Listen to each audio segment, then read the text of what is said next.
Treating abnormal tissue in the esophagus just got even more high-tech. In this episode of Being Well, I'll sit down with Sarah Bush Lincoln's Dr. Jaymon Patel, who will explain how Barrett's esophagus is treated much more efficiently with the use of heat energy in a procedure called HALO Ablation. When Sarah Bush Lincoln opened in 1977, it was with the promise to serve the community's healthcare needs. It has grown into a 2-hospital system with nearly 60 clinics that provide trusted, compassionate care. For over 50 years, Horizon Health has been keeping you and your family healthy. And although some things have changed, Horizon Health's commitment to meet the ever-changing needs of our community has remained the same. Horizon Health, 50 years strong. HALO is redefining healthcare around you, innovating new solutions and offering all levels of care when and where you need it. Investing in technology and research to optimize healthcare, HALO, with Health Alliance, is always at the forefront to help you thrive.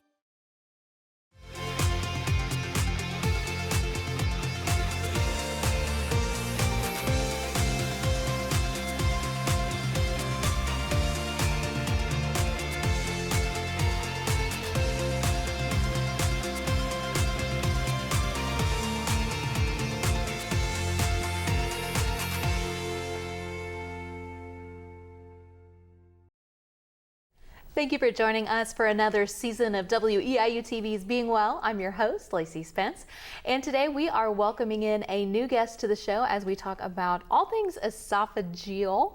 And we are welcoming from Sarah Bush Lincoln, we've got Dr. Jaymon Patel here today. Welcome to Being Well. Well, thank you. Thanks for having me. Of course, the pleasure is ours. We love having new guests on the show and letting our viewers get to know them. So can you please give us a little background? Who is Dr. Patel?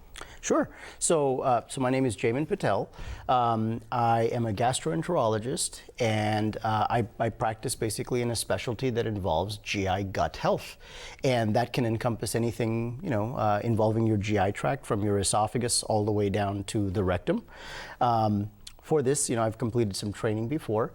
All of my training so far has been performed in Peoria, Illinois, at the University of Illinois College of Medicine in Peoria, Illinois, where I completed my internal medicine residency and my GI fellowship. Fair enough. Now, we were talking a little bit before we got started. You're not actually from the area. Right. Where'd you come from? So I spent a lot of my adult life in San Francisco, in the Bay Area. And so I was out there for my college years and for several years after, before going off to med school. And what brought me out here was that I fell in love with a woman from the Midwest who refused to give up the Midwest.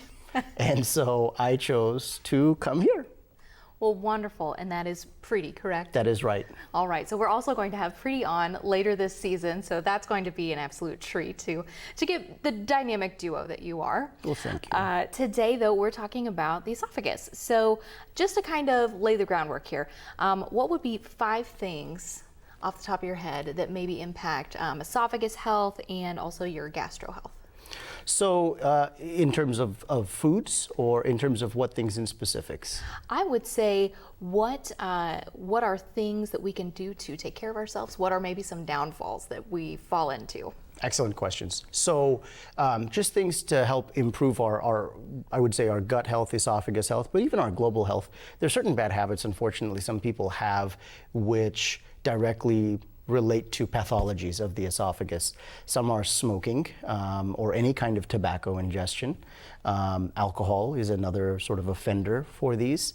And then as far as just day-to-day habits, excluding those, things like delaying taking on a supine or lying down position after eating. So we should all actually be waiting about 2 to 3 hours after eating before we lie down. That way most of the contents from the stomach pass through into the small bowel, and you minimize what contents can reflux up into the esophagus.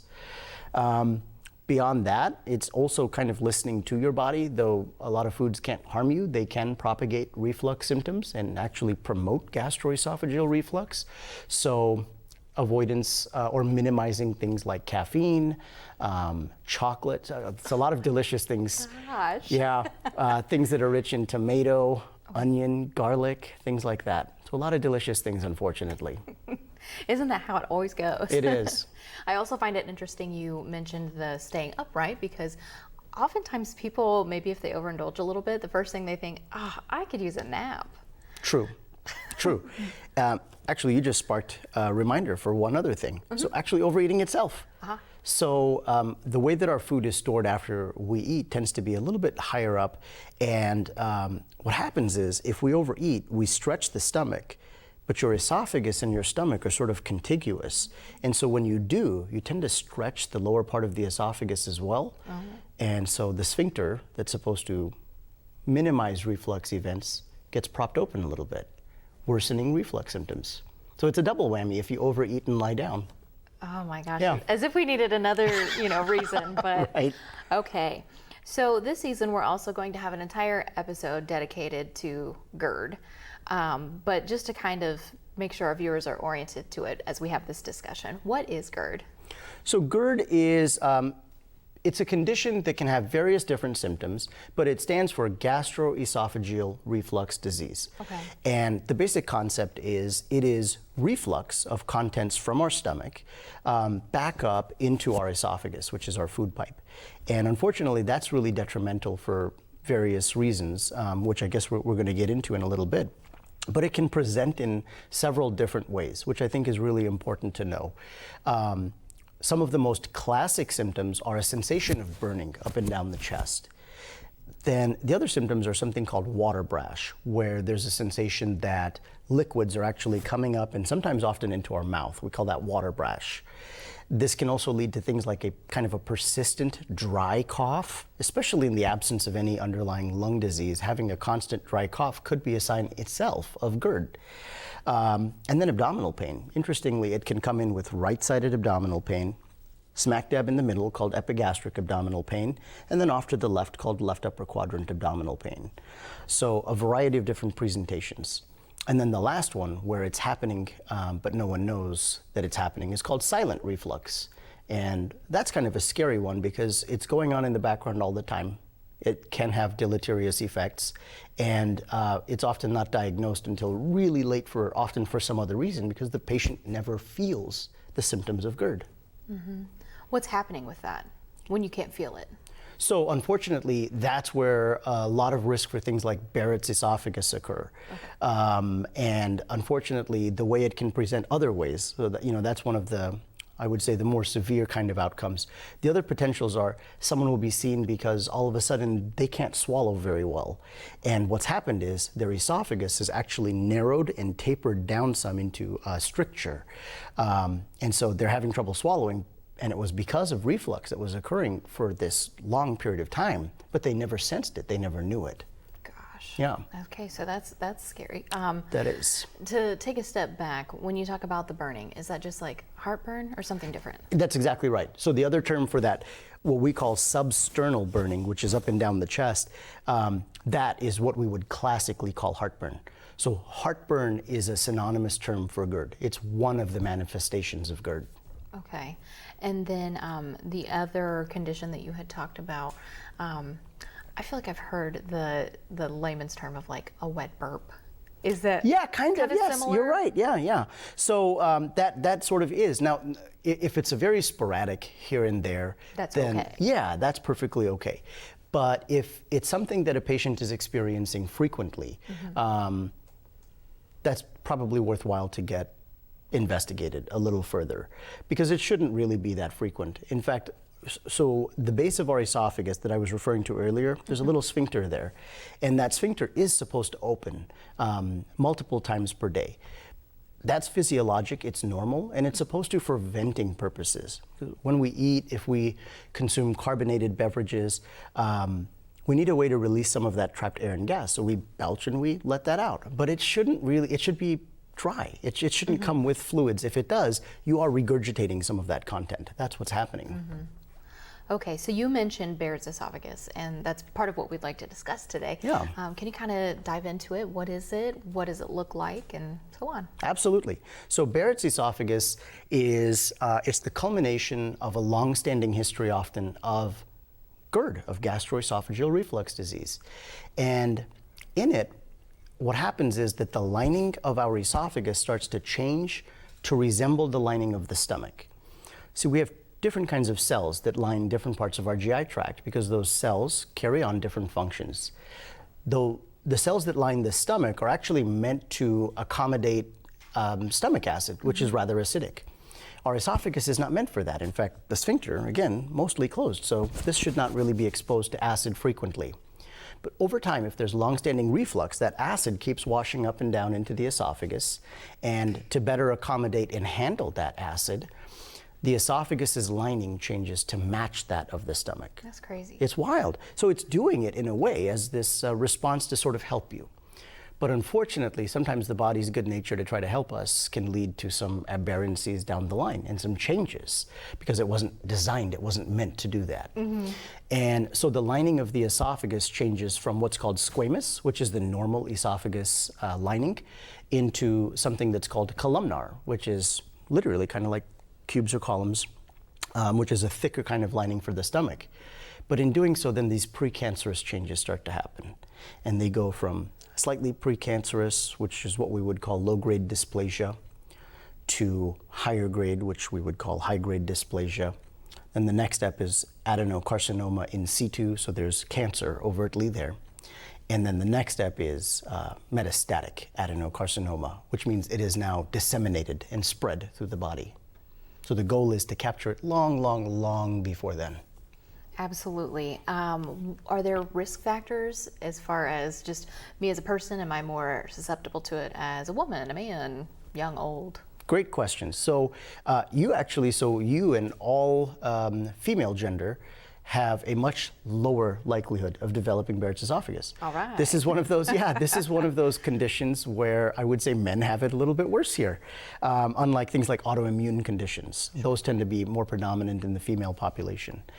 So some of the risk factors for GERD do include just being a man. You actually get a point for that. There's like a point scoring scale that is used to determine if someone should or shouldn't undergo, or not shouldn't, but should undergo an upper endoscopy for screening. Yeah. One of those is being a male. The second is, and this is one of the most important naturally, but it's a long-standing history of GERD, at least 5 years.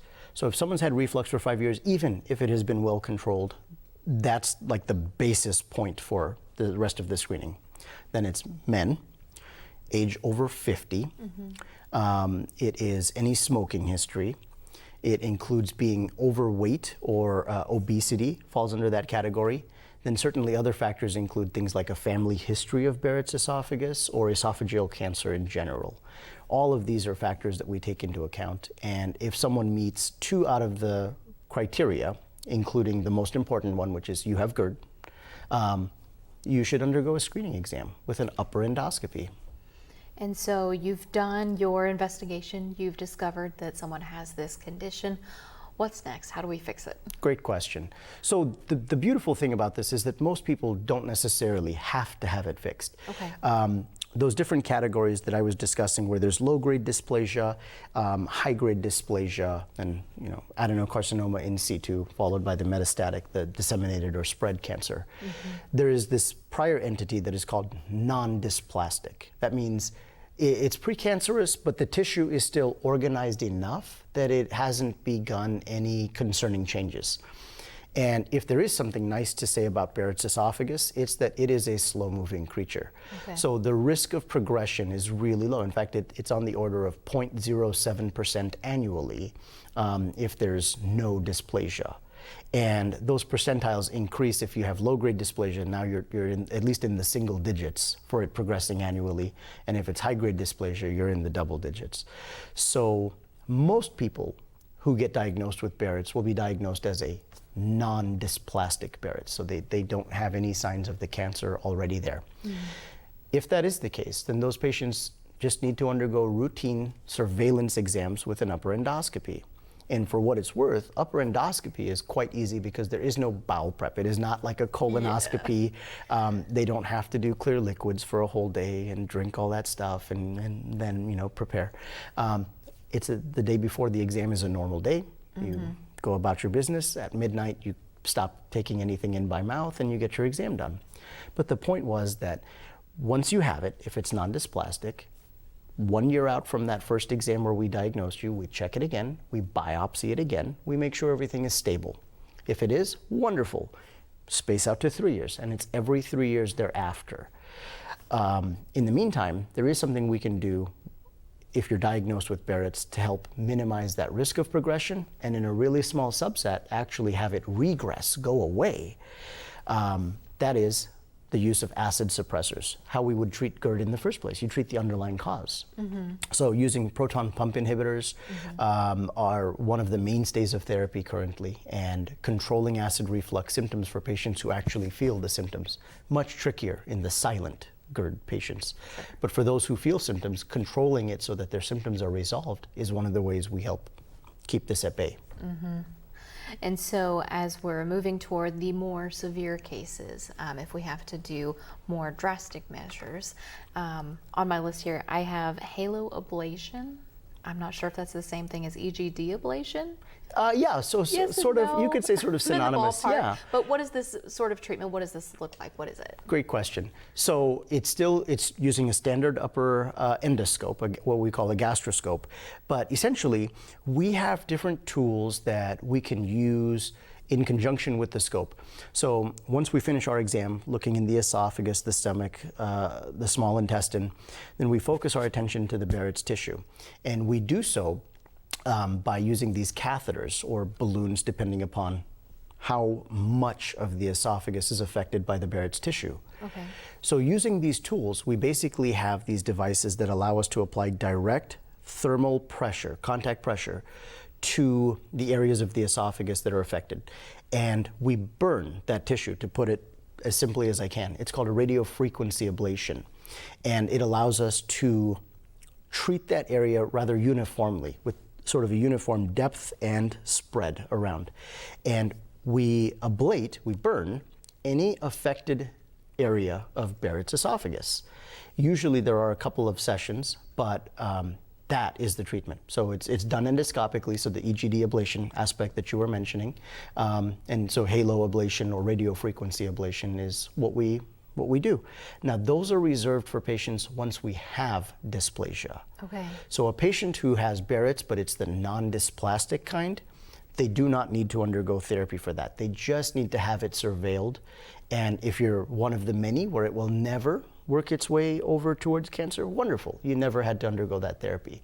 But if it ever does, the beauty of doing it every 3 years, especially with it, like I said, being a slow-moving creature, right? That we can capture it, and then we can start to ablate that tissue and get it gone. Okay. So with burning, recovery time, does it hurt? Great questions. The first session, I would say most patients do experience some discomfort, some pain. Okay. It's not common that it's any severe pain, but that's not out of the question. It also depends on how much of the esophagus is involved. The greater the extent of involvement, the more therapy we're applying to the esophagus, and so the greater the risk that there can be pain. But generally, no. I would say most patients actually come out of it feeling quite well, and with each subsequent session, because usually at least several are needed, after their first one, they report back that they're actually doing quite well in recovery. Sometimes they'll joke back and go, "Did you actually do anything this time?" So it works well. Well, that has to be a good feeling. It does. Yeah, send them on it their is. way, smile on their face, feeling much better. That's right. Before we pivot topics, is there anything else about that in particular that I didn't quite ask about that needs covered? No, I mean, I think you covered it really well. I don't think I have anything else to contribute to that. Okay, so moving on down the system, not necessarily a glamorous topic, but hemorrhoids. People get them. Can you kind of talk about the risk factors for that, or things that make it better or worse? Absolutely. So, to kind of just explain what hemorrhoids are to start with, hemorrhoids, they are just, they're sort of plexuses of veins. And just like varicose veins, these are just veins that become engorged and they don't empty out well, again, which is what leaves them sort of engorged and swollen. Risk factors for them are anything that can promote blood flow to those areas and sort of trap it in those areas. So some of the, coming back to the what kind of habits do we have, that can worsen things. So there are some habits that can worsen hemorrhoids. So one of them is actually being sedentary. Okay. So sitting a lot is one of them. So unfortunately, some careers do involve that, like truck drivers or anybody that, probably airline pilots who are flying for a long time. Anytime that you're just prolonged sitting increases that risk. Other things, though, are things like constipation and irregularity with our bowel habits, because oftentimes to facilitate that, patients will strain, or they'll have to apply abdominal and pelvic pressure in order to have a bowel movement. And that pressure itself can cause engorgement of those veins, and they can kind of stay that way. Then the third habit, I think, is probably one that's more of a problem now than it used to be, let's say, 10 years ago, is prolonged sitting on the toilet. I think one of the things that patients tend to do a lot now is that sometimes they'll feel the need to have a bowel movement, go to the toilet, sit down on the phone now, or reading something, or responding to messages, and you're kind of losing track of what you're doing, and that time is sort of getting wasted, and you're just sitting there. And remember, the toilet seat is like a donut, so there's an area where everything is just sort of drooping, if you see what I'm saying. And so losing track of time there is probably not a great idea, because then we're just promoting blood flow to that area again. So it should be, you go potty when you need to go potty, when you're done, get up and go about your business. Be a little more intentional. There you can go. go a long way. Exactly. What about as far as pregnancy in our last couple minutes here? Excellent question, excellent. So pregnancy certainly increases the risk of developing hemorrhoids as well, and that's because for several factors, one of which are the hormonal changes that occur in pregnancy. They tend to promote constipation, and so therefore more straining, harder stools, things like that. But then the second one is actually direct pressure from the fetus in the abdomen and the pelvis. So that pressure alone can actually also promote constipation. So constipation is one of the frequent things that women encounter during pregnancy, and it's for those reasons. Anything that worsens constipation can worsen the hemorrhoidal issue. So most women who have given birth have some hemorrhoids. I know pregnancy is not an across-the-board thing, but for people who are struggling with constipation, are there any easy ways to correct that? There are. That's a wonderful question. And that's because I think most of the time, most of our constipation actually tends to fall under some inadequacies. Inadequate water intake and inadequate fiber intake are two of the main problems that we see, actually. And so most patients don't have a significant constipation that requires medications or drugs. The overwhelming majority of patients will actually improve by increasing their water intake to a known consistent metric, and increasing fiber consumption, whether through hopefully better eating habits, more fruits, more vegetables, but if need be, the consumption of something like a fiber supplement. And so as we're wrapping up here, are there any cases that you've dealt with that come to mind, any success stories as far as pretty much changing someone's life radically from dealing with going back to the esophageal issues, having really bad maybe acid reflux, or something that's really impacted their quality of life? I would say yes. Actually, more than one, to be honest with you. I think that's one of the things that I love about my job, is that I get to see relatively quick turnarounds and improvements in patients through either direct interventions or making some immediate changes. But I think a lot of the satisfaction I get is from treating some of the more scary, more severe disorders. And so some of my favorites actually deal with eradicating Barrett's esophagus when they're already down that precancerous pathway, when it used to be, surgery was necessary to treat that, and it would come with a very high risk for debility afterwards or risk of dying. And now treating it endoscopically, and then the patient's sort of in disbelief that it's like, wait, it's gone? And you show them the photos of the before and the after, and they just can't believe it. And outpatient, I mean, that has just come such a long way that It we really can think, has. okay, we'll send you on your way. You get to recover at home. That makes such a big difference. Before we wrap up here, if I'm somebody who is in need of seeking a specialist, can I seek you out first, or do I need to go through my primary care doctor? Great question. I think most people have to go through their primary care physician. They need to undergo, or they need to have a referral. Now, my particular job currently is that I do inpatient hospital coverage, so the relatively sick patients who are admitted to the hospital for most of my time, or I should say 50% of my time. The other 50%, I don't do clinic, so I wouldn't be able to see a patient in an office setting, but I do outpatient endoscopy.